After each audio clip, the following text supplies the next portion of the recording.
I will not beg the world leaders to care for our future. I will instead let them know that change is coming, whether they like it or not. I want to thank you all for coming. I'm your host, Stuart Scott, and we're coming to you live from the UN Climate Negotiations COP24 in Katowice, Poland. My co-host, Victoria Hirth, and you can contact us if you'd like to contact us about the contents of the program. Today's guest, seated in the front row of the audience, is Greta Thunberg. She's a 15-year-old climate leader. She's a Swedish student activist and an inspiration for all of today's youth. And today's program, Greta Thunberg's School Strike for Climate. Now, before I bring Greta up, this is my favorite photo of Greta, but it always brings me to tears. Her sign roughly translates as School Strike for Climate, and she sat for over 2 weeks outside of the Swedish Parliament until they were so embarrassed by her presence, if I understand it right, that they gave her a fine. She was attracting so much attention from the press that they made her move across that bridge off of the island in which the Swedish Parliament is located. And she's still out there now every Friday. It's no longer every day. She's gone back to school for 4 days a week, but received a lot of support, I believe, from her teachers in carrying on, because they know how serious this is. The politicians don't know, or they know and they don't care. So we can't save the world by playing by the rules, because the rules have to change. Greta spoke to a crowd in Helsinki, Finland. That was a record-breaking crowd. An all-time record for a gathering in Helsinki. Now, I'd like you to please warmly welcome Greta Thunberg.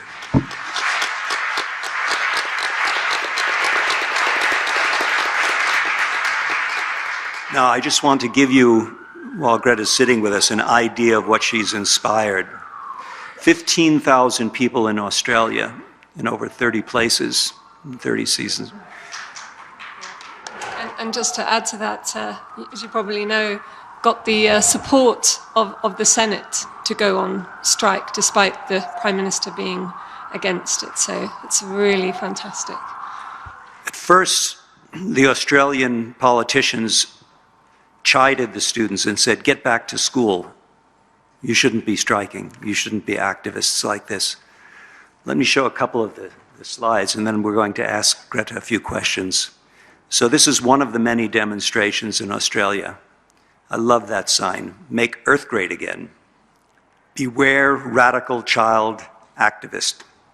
Civil disobedience requires no permission slips. Okay, now, Greta, what was your inspiration? How did you get into this? Yeah, it was when I was maybe 7, 8 or 9 years old. My teachers told me to turn off the lights and save paper and don't throw away food. And I asked why, and they said because there's something called climate change or global warming that the humans are causing.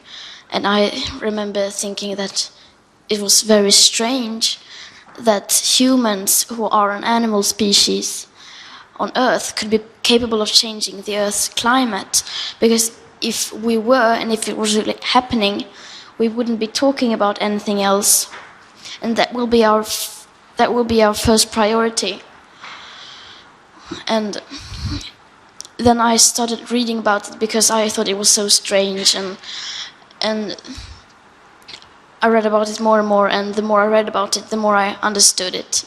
And then I started at home. I started with turning off the lights and pulling out the chargers to save energy and electricity. And so that was a small start for me. And then my parents, they were pretty annoyed. I was going to say it must have driven them crazy. Yeah. But then they started realizing, and I told them that this was important, and we started reading about it together and watching films and reading books and articles. And before I knew it, I was a climate activist, or how would you say it? And what was it that made you take your direct action? What was the turning point? What made you think, no, this is important enough and this is the thing that I'm going to do about it? Yeah, it's pretty strong to stop going to school. What made you think of that? Did you just not like school?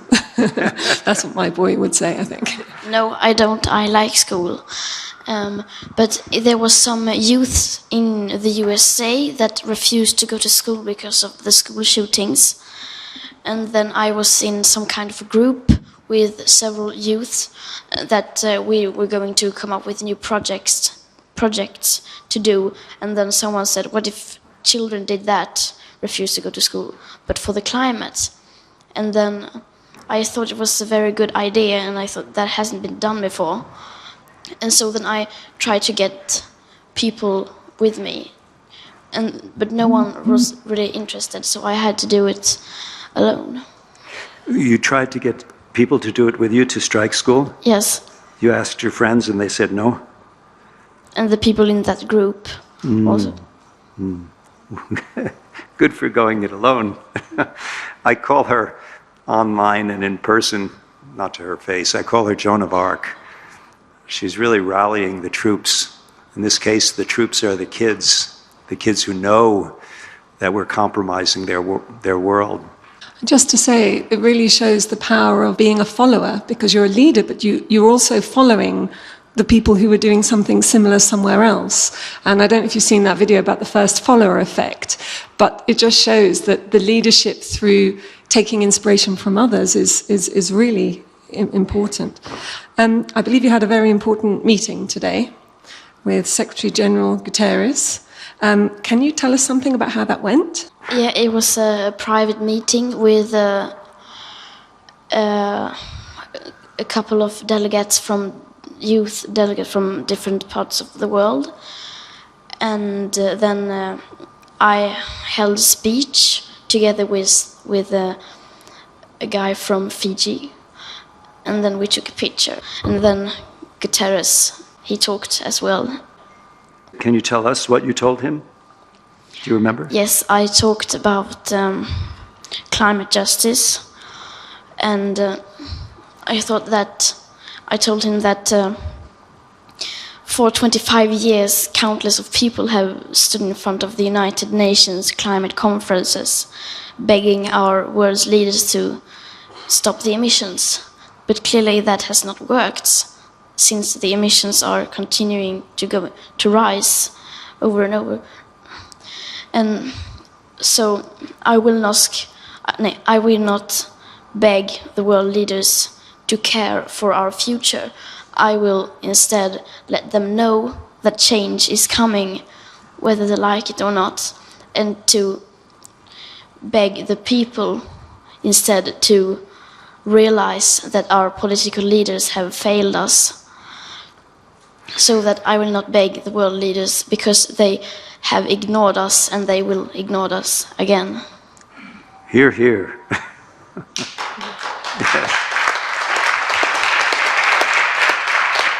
That's great. Yes, our political leaders have failed us. Our political leaders are answer to a different master. They don't really anymore answer to their populations. Their only concern is making sure they have a robust economy. Everybody's making plenty of money. And then once every few years, they just have to trick the people into re-electing them, if it's really a democratic country. So although I can see that quite justifiably you're quite sceptical about these conferences and what they might achieve in terms of leadership, but obviously the conferences bring people like you and people like all of us together. What would you say would be the best outcome of the next 2 weeks' discussions? I mean, these conferences are, of course, they could be very good. They could be very useful, but they aren't. But we could make them. And so what I hope that all of us achieve at this conference is that we realize that we are facing an existential threat, and that this is a the biggest crisis humanity has ever faced before, and we stand for changes that we cannot understand, that we just kind of take that in and do something with that information, because people don't know how emergent the situation is. So first we have to realize that, and then we have to, as fast as possible, do something, stop the emissions, and just try to save what we can save. Save what we can save. I want to interject a point from news of the last couple of weeks. Donald Trump, one of the most despicable persons on earth, I believe, recently dismissed the report issued by his own government saying intelligent people know better, essentially. I'm intelligent and I don't believe it, is what he said. Now, Donald Trump is probably the most pathological liar that I can think of, and dismisses real news as fake news while he makes up his own lies and knows that the media will cover him and make memes out of them, repeat them until we think that they're real. If a 15-year-old girl gets it, how come a supposedly intelligent president of the United States doesn't get it?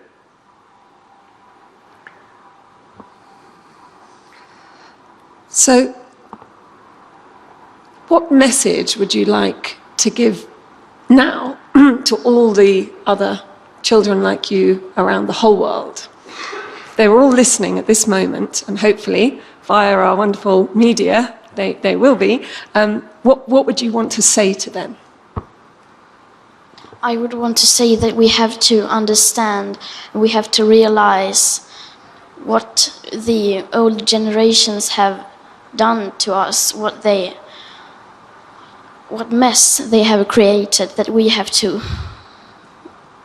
clean up and live with, that we have to make our voices heard and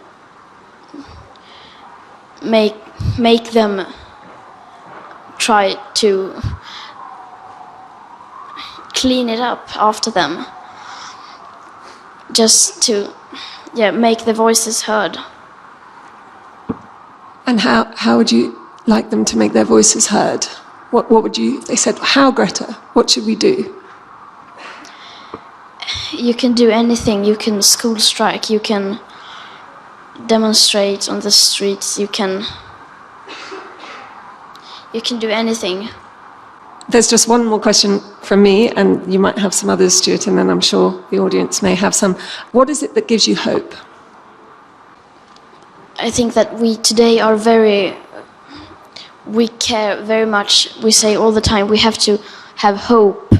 If there's no hope, then we can't do anything.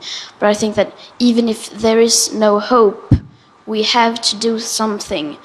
That is, not having hope is not an excuse for not doing anything.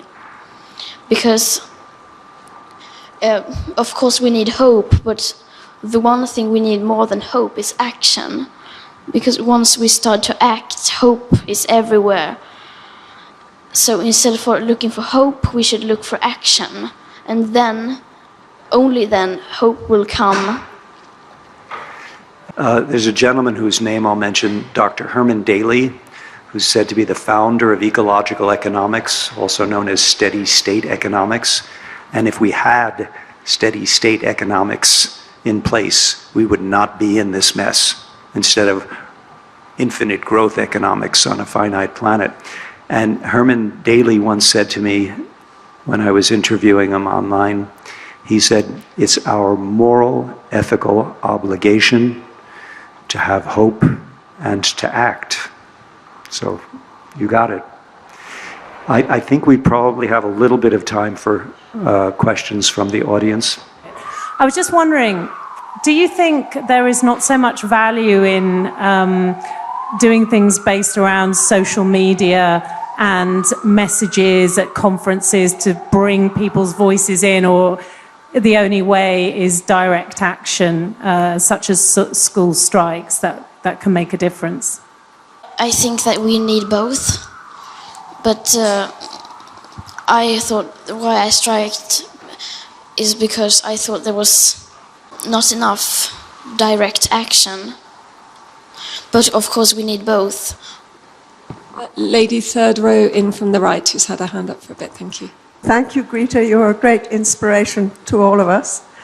What is your message to the big business people who say there's really no problem because we can fix this problem with geoengineering, which means interfering with the planet's planetary mechanisms, the ocean, the weather, the clouds, and so on? What do you children think about that? I think that it's very scary because we don't know very much about it. Why do we have to do that? Why can't we just reduce and stop the emissions? Is that so hard? And I think that you can say that it's like one person who is dying and says, I'm not going to have an operation, I'm going to wait. In the future there might be a magic pill that I can take. It's very risky. It's the risk of the experimentation, isn't it? Because we don't know the knock-on consequences, and we have not got a good track record in that. So, like you say, it's very risky, and it's also pushing it out to the future, when actually we have tried and tested things we can do now, which include reducing our emissions. Now, we're getting very close to the end, so if there's one very short question. My name's Toby, I'm from Tasmania in Australia, and I actually just supported students on going on strike last week in Australia, and hundreds of my friends actually went on strike in Hobart. I was just wondering, what is your message to students that have been on strike last week in Australia, and what's the message of solidarity that young people can send? That we are all in this together, and that we together we are strong, and we will not give up. We will not give up. Thank you very much for joining us, Victoria and myself and Greta. This is the contact address that I promised you. If you have questions for Greta, you can send them here as well. And we're coming to you live from COP24, UN climate negotiations in Katowice, Poland. Thank you.